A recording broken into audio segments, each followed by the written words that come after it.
Well, first kind of neat thing to tell you is when I was thinking about, well, what should I say? What should I share today? And I had some photos and I got them developed. So they're actual physical photos. There are such things. Yeah, I was like, oh, wow. Where did you get that done? Yeah, I know. And Yeah.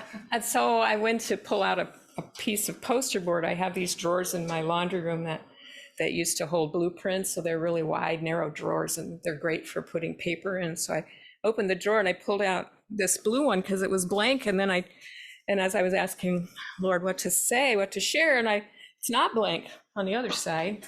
So I thought this was pretty neat. Thank you, Lord. I think it's appropriate to share this verse. So the wind is blowing it over.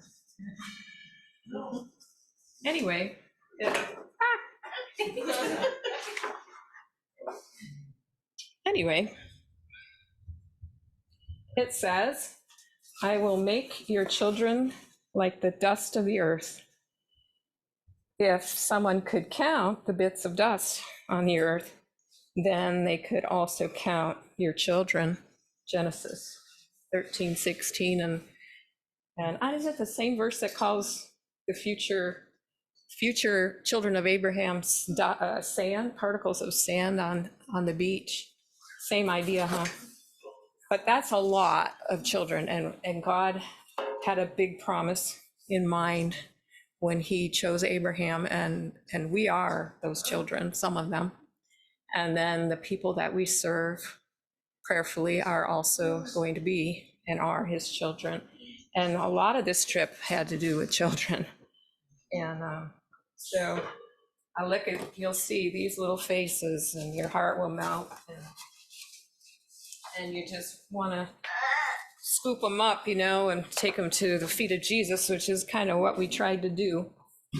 And I'll try to just sort of start in order. Oh my, well, anyway, I'm glad you got to meet Connie when she was here, and you got to hear the story of Puentes and how it started and what my relationship and Connie's was about. And, because I started getting together with her after I met her through the outreach that we did together. Well, I was there, she was there. I met her at the outreach that we were doing with Neighborhood Church when Anna invited me to go with her. And she had, Connie had taken teams with Student International. She's a Spanish teacher at CBC. And she had taken teams of teenagers down to Guatemala for many years. And then they asked her to do some teams in the DR, which she did for a few years. And then when she was down there, she just really had a heart for the kids. And then she also met some folks, one including her number one guy on the ground there, which is Francis. You'll see Francis in a lot of these pictures. He's 29 and he basically runs the ministry down there. And basically it is a grassroots ministry, but it didn't kind of start that way. It started with Connie's idea of child sponsorship. And so she pushed through a lot of obstacles, prayed through a lot of obstacles. SI really didn't want to work with her, which was very, very disappointing to her. But she felt God, still wanted her to do it. And so she went ahead and she prayed, and she just step by step figured out how to be a nonprofit and how to set up a website, how to recruit people, to be sponsors and support these children on a monthly kind of support like Compassion International does, type of thing. And then God provided these folks there on the ground, and now they have children, over 40, some children adopted, basically adopted, sponsored, in 3 different communities, very low income, poor communities, in Jarabacoa, the Dominican Republic, and which is kind of in the foothills, in the mountainous, a little higher elevation, a little cooler, more tropical, quite tropical there. And then a couple of outlying neighborhoods, villages almost.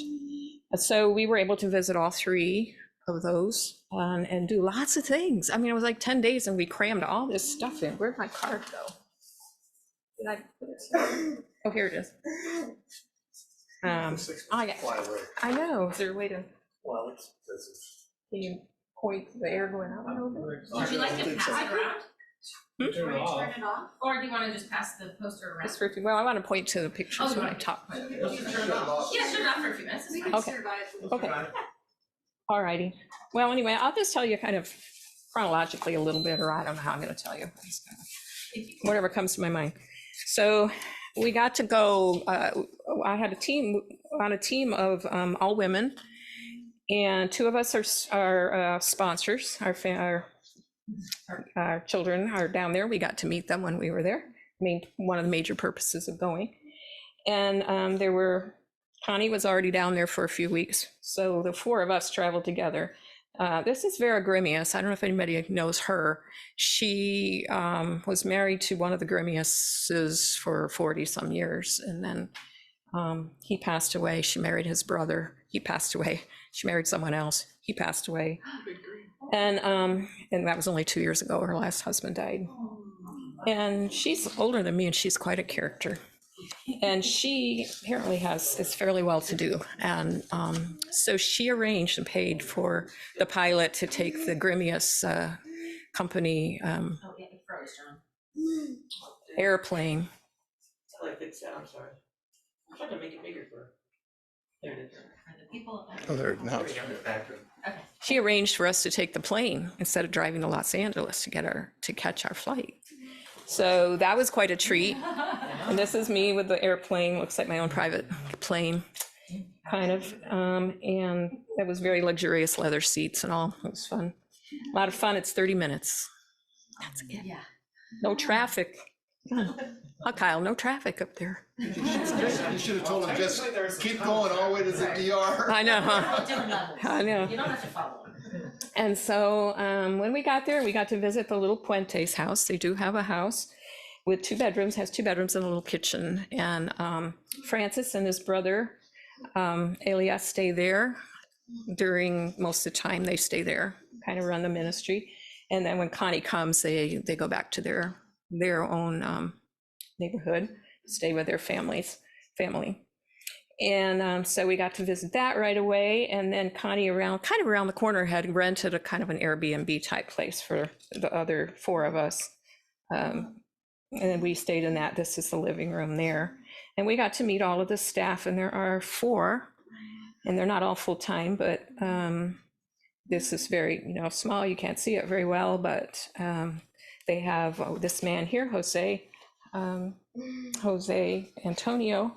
He's kind of the pastoral person down there. He, when they have outreaches, he kind of teaches the Bible. He goes and visits the homes of the children and prays with the families and kind of that kind of ministry. And the manager, like I said, kind of Francis, he does it all. And then Francis's brother there, and he does the money stuff, takes care of all, makes sure the kids all get their money and that it's used wisely. And then when it's time for their birthdays, someone goes with a birthday cake and birthday gifts and checks to see what else people need. And then Sylvia, that's another relative, Francis's sister, I think. She just sort of serves whenever she's needed. She was our cook. She would come every day and cook our meals. It was Dominican food. And some of it I like, some of it, like plantains, I'm not that crazy about. But they eat a lot of kind of starchy root vegetables and potatoes, yucca. Doesn't have any flavor. I don't know. Anyway, It's fried, I like it. well, they fry the plantains too. They make tostones. Tostones? Yes, that's nice. Yes, tostones. They're double fried, actually. And then, here's a breakfast we had. And we had a nice little place, and we had a pool. So, and they had an outdoor patio where we had all our meals, and we had our devotionals together as a team and stuff like that. And like breakfast, they would have usually eggs and salami. I don't know why, but, and then mashed potatoes a lot of times. Mashed potatoes are mashed with, or lunch or dinner, mashed with carrots or mashed with whatever. And then, so then we were able to visit El Callejon, which is, you could see in these pictures, this is kind of the main drag. And frankly, I've been in the Bangkok. We've walked through one of the slums of Bangkok, and it's not much of a step up, frankly. I mean, to us, they look like shacks, right? Kind of pieced together. And the road isn't really paved. They were working on it supposedly when we were there, but so it was raining at one point. I took these photos, and you can see, I don't know where that horse came from, but he was there. And there's a building there in this community that they use for church, and they use for not church, but children's church. They do it Saturday nights. Every Saturday, they do a service for the kids, and it's kind of a community center. And so these pictures I took from the doorway there, one looking one direction, the other direction. And then we got to visit the home that's being built for, they do one project at a time, one home rebuild, basically is what it is. Choose a family that really needs a new place. And so it's our little girl that we've adopted, Claudia, and got to go there and see how the construction was going. And it's actually a cinder block house, and sturdy, no rain can come in. And we were there a little bit too soon, a little early to do the painting like we had thought we would. We didn't get to, but we did get to write Bible verses with markers on the inside on the bricks. All of us wrote them, and even Claudia wrote one. I can't remember what it was. So sweet though, just her own little spelling. She's 6. And this is her grandma. I got to meet her and her mother, Luisani, which I can remember her name. It's unusual because it's Anna Louise backwards, Luisani, my daughter. That was very convenient, yeah. Yeah, and so, I mean, just the hugs, the appreciation, the thanks, and they're just so excited to be able to have a real home.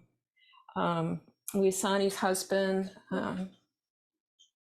she and he have 2 children, and Claudia has a brother. I didn't get Dylan. His name's Dylan. Didn't get him in the pictures, but he died in a motorcycle accident, I think 2 years ago. The dad. And so basically in one room they have been living, the 4 of them in one room.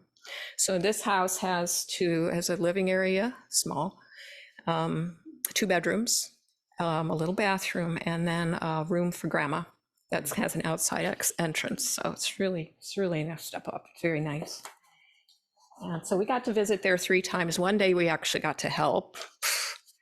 I wish I had room. I didn't have room, but Stephanie, one of the gals on our team there, I have a really good picture of her with a machete cutting a tree branch that they kind of built the house around some trees.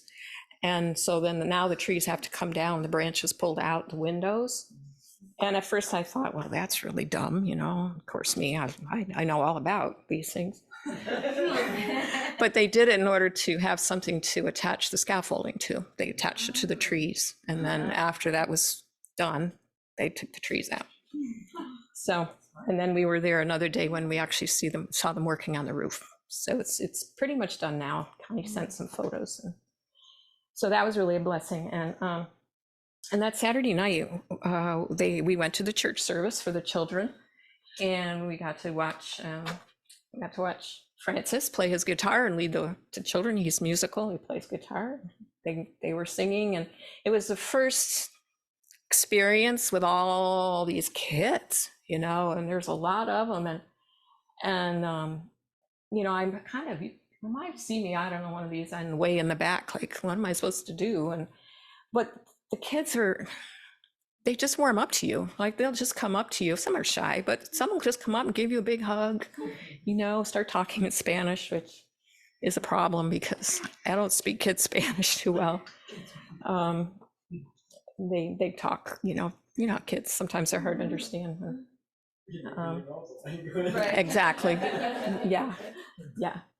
But it was really, really good. And then the Bible story and praying and all that, it's really nice. And then in the other communities that we visited on 3 other days, one of them is, I don't know, even almost more poor than this one. And that's where Francis is from. And I met his mother, and she has 9 children. She's also a widow. And most of them are grown. She has grandchildren. They all live in this kind of little pueblo, kind of in the hills, the foothills. And they do have their, one interesting thing is a baseball diamond. And another day we got to go back and to watch the kids play baseball. And they're pretty much, they're not real uniforms, but some of them are, some of them aren't, but they're all in their red and white. And they've all got gloves, and that's partly because of Puente's donations. They sponsor this sports ministry now. And, you know, baseball is the biggest sport in the DR, and these kids have ambitions, and man, are they good. I just couldn't believe this little pitcher, man, his fastball is baseball, and man, he's got an arm, and they were all outstanding. And so they had a little contest, you know, batting contest and throwing contest, and they gave prizes, some money prizes actually at the end. And then there was Miguel did a devotional that was sports related about discipline, personal discipline, and we also need spiritual disciplines in our lives. We need to know Jesus. So it's one other wonderful thing that's come out that Connie never expected to come out of this, you know. And then we did our own program 3 times. Once in a church in Harabacoa, and this is the pastor of the church, Pastor Tony. We got to go actually to an adult service Sunday morning there. That was interesting. And again, really, really loving, friendly people. And so they know Connie, everybody knows Connie when she walks in, like, Connie.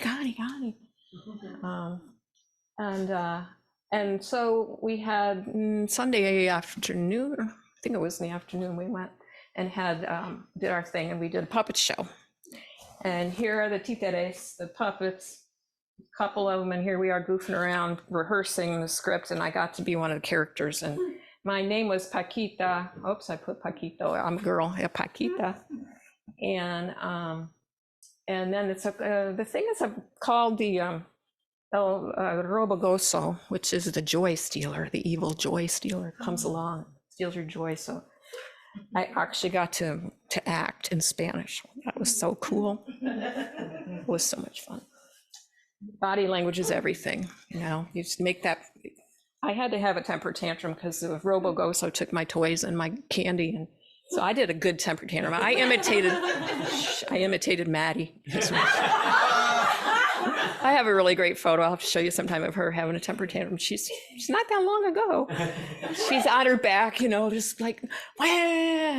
So that's what my puppet did. It ended up on her back, you know, like, it's fun, really fun. And then the story was the lost sheep and the good shepherd, and then they did these crafts, you know, where they made these sheep masks, and it was very fun. And then when we went to Los Hijos, the poor community where Francis is from, another thing that's come out is this cottage industry making these bracelets here. And you saw some of them when Connie was here. She had brought some of you, bought some of them, I think. And so there were ladies who wanted to learn how to make them. So I didn't teach them how, but somebody taught them how to make the bracelets. And so that was a project we did together there. And here's some of the bracelets there. And the next house project is Francis's brother, Ronaldo. And this is their home here. We got to see it. And it is just something. I mean, it's all termite eaten. It has holes in the walls, the ceiling. They have sandbags all around it. You can see so he's going to get a new home. That's our next project. And I don't know. So that's kind of the gist of it. I can pass that around. You guys can look at it. Let me see if I want to tell you anything else. I got to do some fun things there. I mean, it was all really pretty fun. But Connie, she made arrangements for all the kids to go to the zoo. All the kids that wanted to go, as long as they had a parent to go with them. And so we rented an actual like Greyhound type bus, you know, really nice. And these kids got out and they got to go to the Capitol. It's a 3-hour drive. Most of them have never been out of their little, you know, spot.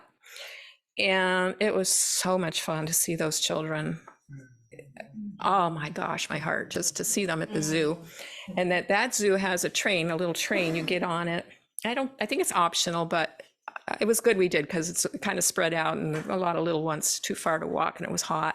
So they get on the train and they get to go on this train and they go through and it's like the whole time, if you know any Spanish, it's like, mira, mira, mira, mira, mira. It's like, look, you know, it's so cute. And then we also went to the National Aquarium after the zoo, which was pretty close by. So that was fun too, to see the sharks overhead, you know, like they have in Monterey, you know, that same idea.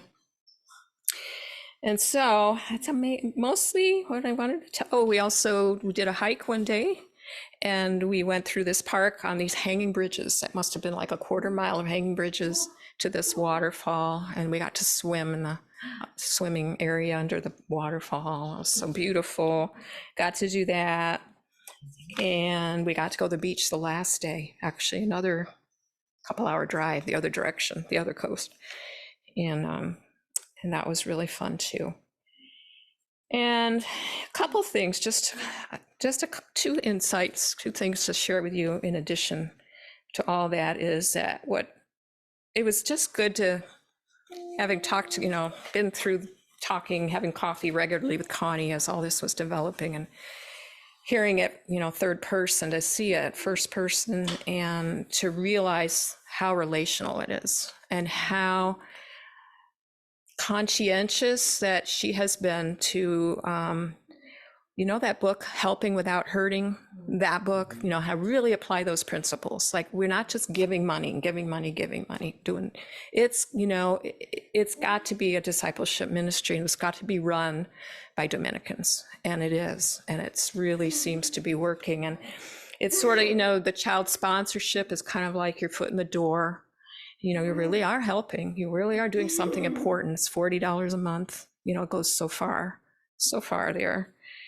But that gives you that family connection, right? And then the service projects kind of get the families meeting each other. Like two of the men working on the roof were fathers of other sponsored children. And now these families are knowing each other and they're starting to, you know, have a community. And as people come to trust God, you know, it's a community of faith. And then these other things, you know, one of them was we met a man, went to visit him who had been in a motorcycle accident in one of these communities, and he had just about lost his leg. So we get there and here, you know, as people do, they're sitting out in the kind of in the road, you know, in these plastic chairs, and there he is with his leg up and all these folks around him. And we got to talk to him, and it was a miracle he's alive. He talked about what happened with the truck that hit him and all this. But they didn't have the money for surgery, and his leg needed to be reconstructed. And Puentes raised the money and sent it. So he had that surgery, and he'd only been out of the hospital 3 days. We got to pray for him, you know, and talk to him. And so you see people starting to serve each other, you know. And another thing that happened while we were there was Connie has written this devotional in Spanish for women, and she had just been praying for someone to lead it. And she met this woman, I think it was when a couple weeks, she'd been there a couple weeks before we got there. She met this woman who just recently moved in to this community, and she had been a Bible teacher in her church, wherever else she was. She said, "Oh, I just don't have any ministry here. I would sure like to do something." And so she's agreed to lead the study, and we got to go to the first meeting, and there were like 5 ladies there, you know. And so it's giving me goosebumps. It's just so neat. So the last thing to tell you is just one aha moment I had. You ever get these moments where, you know, God just shows you something or says something like, whoa. And it was that very first meeting with when we got together with all the children that very first time, and I'm sort of sitting there quietly, and the kids are all milling around and afterwards and stuff. And it was, I know they were working on the craft or something. It was very confusing, and everybody was milling around, and I was sitting there, and I had noticed this one little really, really dark-skinned Black girl, you know, with obviously a Haitian background, you know, and she'd been eyeing me at one point. She sort of sat next to me, and but she was sort of just shy. And so as the kids were all moving around, everything was kind of chaotic. She comes over to me And she, I said, hola. And she just looks at me and she points to my water bottle. I said, you're thirsty. So I just gave her my water. It is not a big deal to give a child water. But in my mind at that moment flashed this picture of being in Ghana at Elmira Castle, the slave castle, and seeing, and learning about the injustice and the horrors of the whole, transatlantic slave trading industry. And it just hit me was, I'm giving a cup of cold water to a Black child whose ancestors were from Africa, and that's how she's got over here. And it was like God saying, I am reversing the curse. It's all being rewound. It's all going backwards. The kingdom of God is here and it's everywhere, and it's going to be fulfilled completely. All the injustice, all the sadness, the sorrow, everything, all the wrongs are going to be corrected. They're going to be righted. And it's going to be glory. So that was my trip. And thank you for supporting me and praying for me. And yeah, it was really good.